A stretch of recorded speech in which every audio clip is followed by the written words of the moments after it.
ကျွန်တော်စနေဟိုပေါ့ဆက်ကွယ်လိုင်းမပြခင်နော်ဆက်ကွယ်လိုင်းကိုကျွန်တော်မပြခင်ခမောက်ကြီး8959598လို့တို့ရဲ့ဟာလေးကျွန်တော်ပြ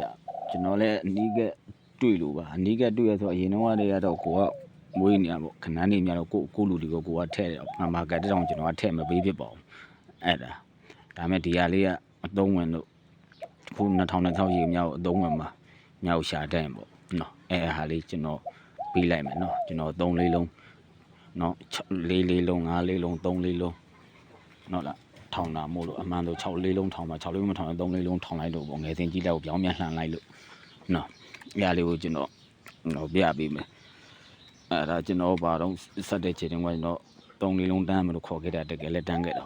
နော်ကျွန်တော်ဒီမှာနော်ဒီမှာ4ချိန်မှာ4ပဋိနော်သူ့အောက်မှာ6ပဋိ1ပဋိနော်နောက်နဲ့မှာကျွန်တော်တို့လေးလုံးတန်းနေပေါ့ဗျာနော်လေးလုံးတန်းတယ်နော်လေးလုံးတန်းပြီး2ပဋိ3ချက်ရိုက်တယ်တကက်နော်နောက်ဒီမှာ4ပဋိနော်6ပဋိ6ပါဝါ1ပဋိ5လေးလုံးတန်းတယ်ပေါ့နော်နောက်ဒီမှာ4ပဋိ6ပဋိ6ပါဝါ1ပဋိဒီမှာ3လေးလုံးတန်းပြီဒီမှာကကျွန်တော်ခေါ်ခဲ့တာဟုတ်အဲ့ဒါ3လေးလုံးတန်းပြီးတော့သူကအဲ့ကလည်းကိုကလွဲခဲ့တာပါဆက်ကွယ်လိုင်းကိုကကျွန်တော်တစ်ခွက်ထဲထူတာနော်လေးလေးလုံးတန်းလို့တဲ့ခါလေးလုံးပေါင်းချင်းခွန်မို့လို့ခွန်ထိန်နဲ့ခွန်ပဋိဖြစ်ရမယ်ဂွားဘူးမလို့နောက်ဘူးဖြစ်ရမယ်5လေးလုံးတန်းလို့တဲ့နော်လေးလုံးပေါင်းချင်းဒီ6မလို့6ထိန်နဲ့6ပဋိဖြစ်ရမယ်ဂွားဘူးမလို့နောက်ဘူးဖြစ်ရမယ်အဲ့လား3လေးလုံးတန်းတယ်3လေးလုံးတန်းတဲ့နေရာမှာခါလေးလုံးပေါင်းချင်းဒီ2မလို့2ထိတ်နဲ့2ပရိဖြစ်ရမယ်ပေါ့ဒါဖြစ်ရမယ်ကျွန်တော်တို့သူကဒီမှာကြာခွား8ကိုခွား8မဲ့ပြီးနောက်ပေါင်း6ဖြစ်သွားအဲ့မှာကျွန်တော်ဒီမှာ9 3ညလေးထူတာဟုတ်လား6ပရိဟိုပါပေါ့ကျွန်တော်တို့2 4 6တော့ဖြစ်သွားတယ်သူကခွား9ကိုပါဝါလှန်သွားတာခွား9မပြီးမြင်နဲ့ခွားဘူးဆိုပြီးကောက်ပြီးသွားတယ်သူကကောက်ပြီးသွားတာပေါ့နော်အဲ့ဒါငေါ့ပြီဒါထားပါတော့ပြီးခဲ့ပါဒီမှာကျွန်တော်2ပရိတ်3ချက်ရိုက်တယ်နော်2ပရိတ်3ချက်ရိုက်လို့တဲ့ကျွန်တော်ဒီ43000နှစ်ထဲမှာနော်2ပရိတ်တစ်ခွက်8နှစ်က2ပရိတ်တစ်ခွက်ထွက်ရတယ်အဲ့မှာတော့ကျွန်တော်ကသူကပြန်ကြအောင်ပြန်ကြရပေါ်ကခဏ2ပရိတ်ထွက်တယ်ပေါ့အဲ့ဒါဒီမှာ2ပရိတ်3ချက်ရိုက်တယ်2ပရိတ်3ချက်ရိုက်လို့တဲ့ဒီနေ့ထဲမှာ2ပရိတ်3နှစ်ခွန်8နှစ်က2ပရိတ်ခဏတစ်ခွက်ထွက်ရတာအဲ့လိုပဲဒီမှာပြန်ကြရဲ့ဟိုက3ခွန်နဲ့ပေါ့နော်ဒီမှာ6ခွန်9မှာလို့နော်အခုဒီမှာကျွန်တော်2ပရိတ်2ပရိတ်3ချက်ရိုက်တယ်2ပရိတ်3ချက်ရိုက်လို့ကျွန်တော်တို့2ပရိတ်ထွက်ရမယ်ကျွန်တော်တို့ဒီမှာပြန်ကြရပေါ်က636မဲတာပါဘယ်ဟုတ်မလဲဒီကောင်က998ကောက်ယူသွားအဲ့ဒါဝမ်းချင်းနဲ့တည့်ရတဲ့နဲ့ဒါပြီးခဲ့ပါပြီအဲ့ဒါအခုကျွန်တော်စနေစီကြောက်ပြရမယ်အဲ့မှာကျွန်တော်998ရေ636ရေဒီဟိုပါပေါ့အဓိကထိုးတာပေါ့အဲ့ဒါအဓိကထိုးပေမဲ့အရန်လောက်ထိုးတာပါအဲ့ဒါတွတ်ပဲရတာပါအဲ့ဒါကက်မီမှာအမှတ်ရလို့ထိုးလိုက်တာကျွန်တော်အမိုင်းတောင်ကျွန်တော်ထည့်မပေးရအောင်အဲ့ဒါဒီကောင်ကအရန်လာတယ်မသက်မှုနော်ဒီတစ်ချိန်ပဲကြံတော့တာဒီနေ့ထက်မှဒီတစ်ချိန်ပဲ24ချိန်ပဲကြံတော့မှာဆက်ကွက်လုံးထိုးစေခြင်းတယ်တကယ်လို့ဆက်ကွက်လုံးမထိုးခြင်းဘူးဆိုလေကိုပဒိတ်အပိုင်ရလဲဆိုရင်လဲပဒိတ်နဲ့ထိုးပေါ့လုံးပိုင်ရဆိုလဲလုံးပိုင်နဲ့ထိုးပေါ့နော်ပြပေးလိုက်မယ်ကျွန်တော်ဒီမှာ2005 9ခုစုနဲ့နှစ်နော်9ခုစုနဲ့5ပါဝါ3ညစုနဲ့နှစ်3ညပါဝါ5ခုစုနဲ့နှစ်5ပါဝါ3ညစုနဲ့နှစ်3ညပါဝါ5စုနဲ့နှစ်မှာနော်ဒီတစ်ချိန်ပဲကြံတော့တာနော်ထွန်ပြချင်းမတတ်ဘူးနဲ့ကျွန်တော်ပြပေးမယ်နော်အဲ့မှာဒါတော့အမှန်တော့ကြီးကျယ်ပြပါပေါ့အမှန်တော့6နှစ်ချစီကြောအဲ့လားကျွန်တော်ဒီမှာဒီ9ခုနဲ့စုနဲ့နှစ်ထက်မှာဟုတ်လားနော်သူကထိတ်3လုံးခါ3လုံးအပိတ်3လုံးပေါင်းချင်းဒီထွက်မဲ့တက်ဖြစ်ရတာဒီမှာရှေးခွန်3ည5ခွန်1ခွန်5 2 3 3ည5လို့5 3လုံးမဲ့တက်ဖြစ်ရတယ်နော်အဲ့ဒါ1 2 3 4 5 6အဲ့လား6နှစ်မြောက်6နှစ်စီကျော်ပါပဲစနေကြီးတော့မဟုတ်လေ6နှစ်စီကျော်ဒါကိုကျွန်တော်ကနော်ဖကောင်းချေပြီးတော့နော်9ခုစနေ5ပါဝါ3ညပေါင်း5လို့ပါဇက်ရလျှောက်ပြောတာ နောက်လာအခုဒီမှာရောက်ပြီရောက်တဲ့အချိန်မှာဒီမှာ3ရှိအမလဲထိတ်သုံးလုံးပေါင်းချင်းဒီနှစ်ခါသုံးလုံးပေါင်းချင်းဒီနှစ်အပိတ်သုံးလုံးပေါင်းချင်းဒီနှစ်နောက်တော့ကွအဲ့လိုပဲကျွန်တော်တို့ဒီမှာ5စုနေပြီးတော့စနစ်3ဆုံးလုံးနေပြီးတော့5ခုဆုံးတဲ့နှစ်နော်အမှ5ခုထိတ်သုံးလုံးပေါင်းချင်းဒီ1ခါသုံးလုံးပေါင်းချင်းဒီ1အပိတ်သုံးလုံးပေါင်းချင်းဒီ1လို့ဖြစ်တယ်နော်တော့ကွနော်အဲ့လိုပဲကျွန်တော်5ခုဆုံးတဲ့နှစ်ပြီးတော့ကျွန်တော်ဒီမှာ3ဆုံးတဲ့နှစ်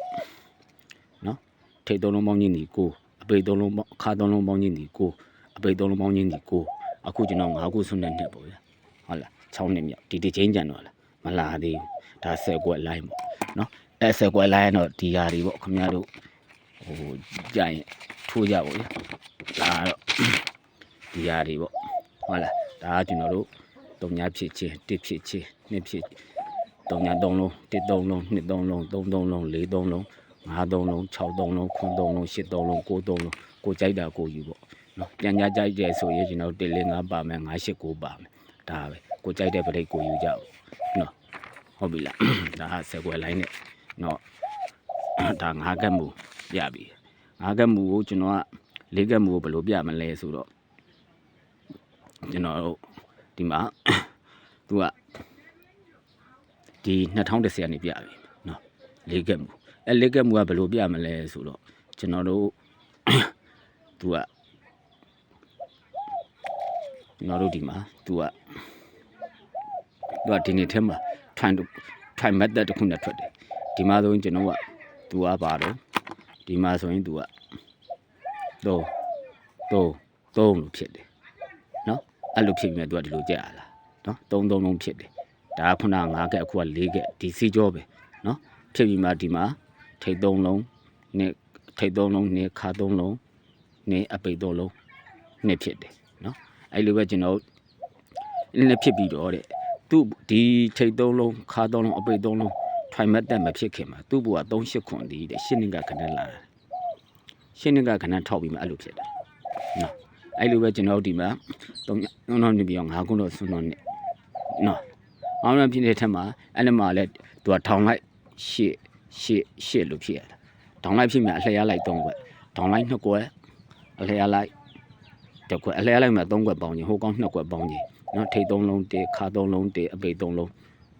1လို့ဖြစ်တယ်နော်အဲ့လိုမဖြစ်ခင်မှာတဲ့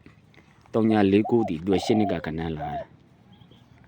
နော်ဒီကြကြီးကကျွန်တော်ကခင်ဗျားတို့စေနာပြည့်နေပြ10ခွက်ထဲထိုးရမှာနော်ကျွန်တော်ဒီ10ခွက်ထဲကအော်ခွက်ထုတ်တာကျွန်တော်ထိုးလဲပြီးပဲကျွန်တော်လူကြီးလည်းပေးပြီးပြီ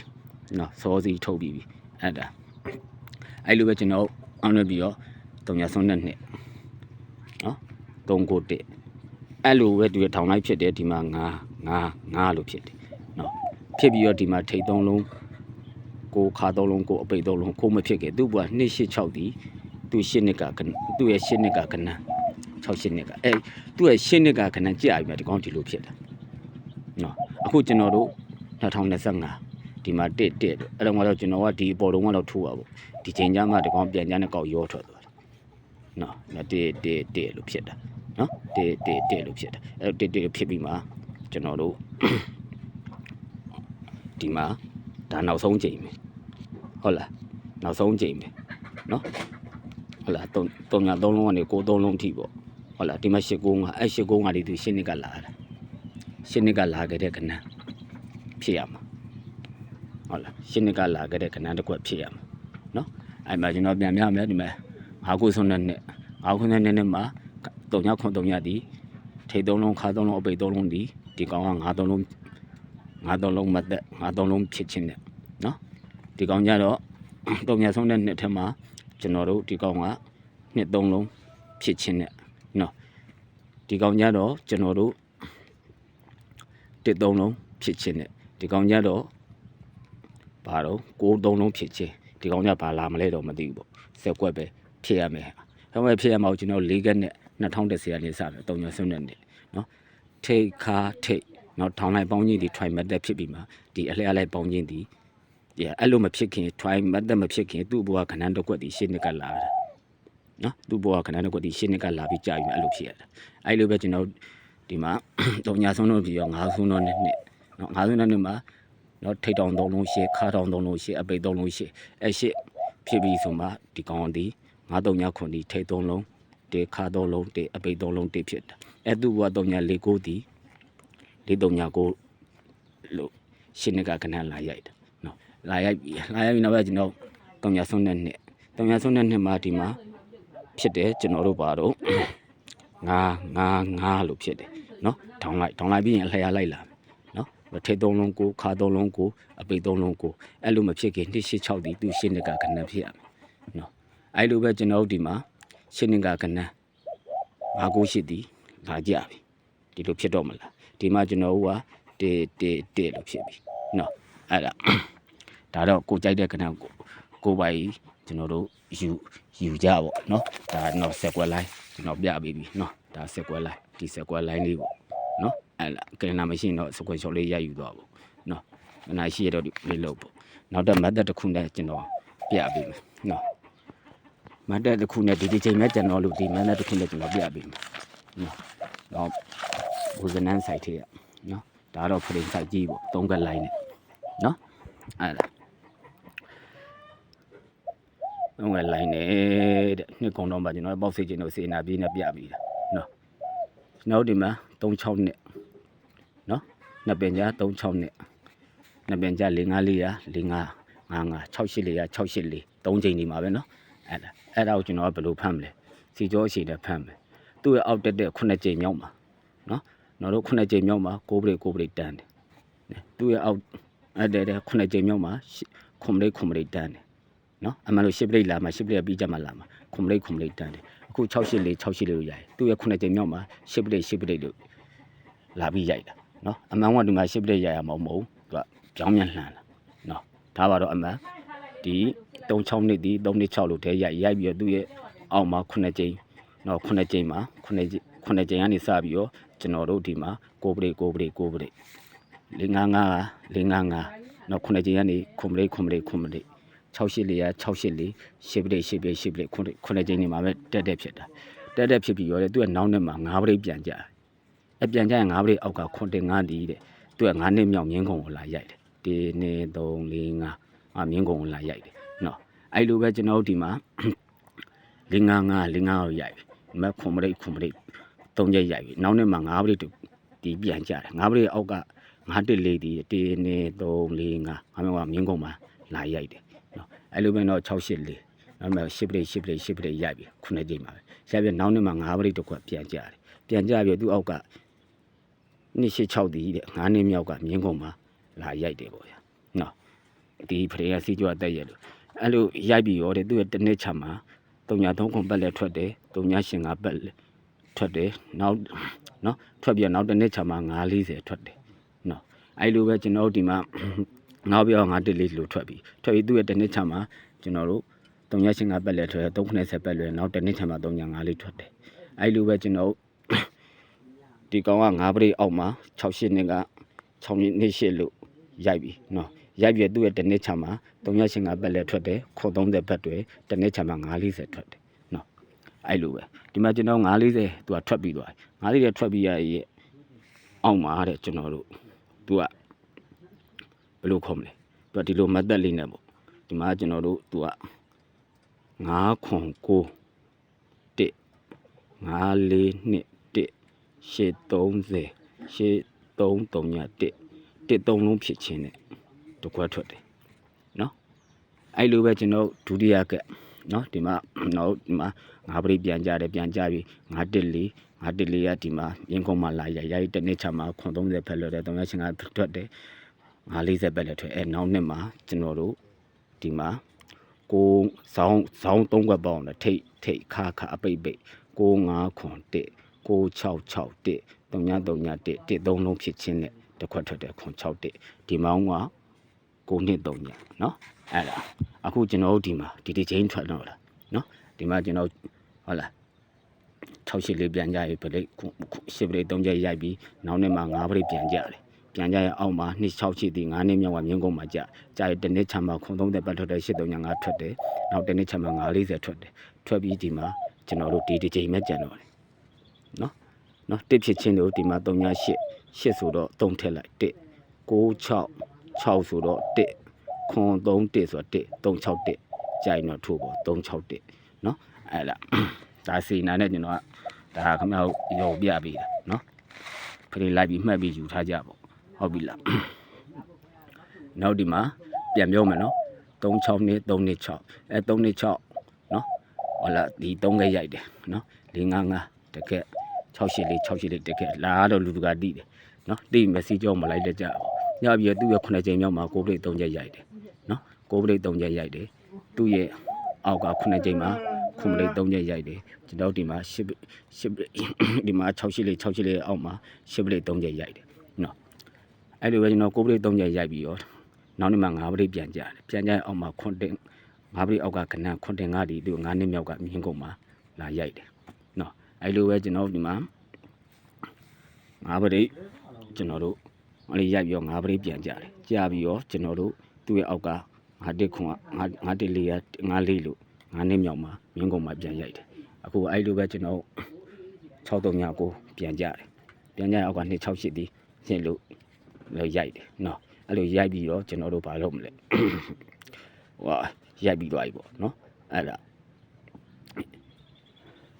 ရိုက်ပြီးသွားရဲကျွန်တော်တို့ဒီတနစ်ချမ်းမှာ390ပဲလက်ထွက်တယ်385ထွက်တယ်တနစ်ချမ်းမှာ940ထွက်တယ်ထွက်ပြီးဆိုမှဒီဇောင်းကနန်း3ခွက်ထိတ်3လုံးခါ3လုံးပိတ်3လုံး3လုံးမတက်နဲ့990နော်အဲ့လိုပဲကျွန်တော်9ပိတ်ပြန်ကြပြီးတော့145ရိုက်တနစ်ချမ်းမှာခု30ပဲလက်ထွက်တယ်385ထွက်တယ်354ထွက်တယ်နောက်နှစ်မှာထိတ်3လုံးခါ3လုံးပိတ်3လုံးနော်3လုံးမတက်နဲ့6ထွက်အခုကျွန်တော်တို့ဒီမှာဒီတစ်ချိန်ကြံတော့လာပေါ့နော်ဒါတစ်ခွက်တည်းထူအောင်ပါပဲ361ပေါ့နော်အဲ့လားကဲနှစ်ကုန်းမှာအားလုံးကံကောင်းရပါသည်အားလုံးကံကောင်းရပါသည်ခုနစနေစီကြောလေးကတော့ထိုးသေးခြင်းတယ်နော်စနေစီကြောလေးကတော့ထိုးသေးခြင်းတယ်တဲ့ဒါနော်အဲ့လားကိုကြိုက်တဲ့ဟာလေးရွေးထိုးကြပေါ့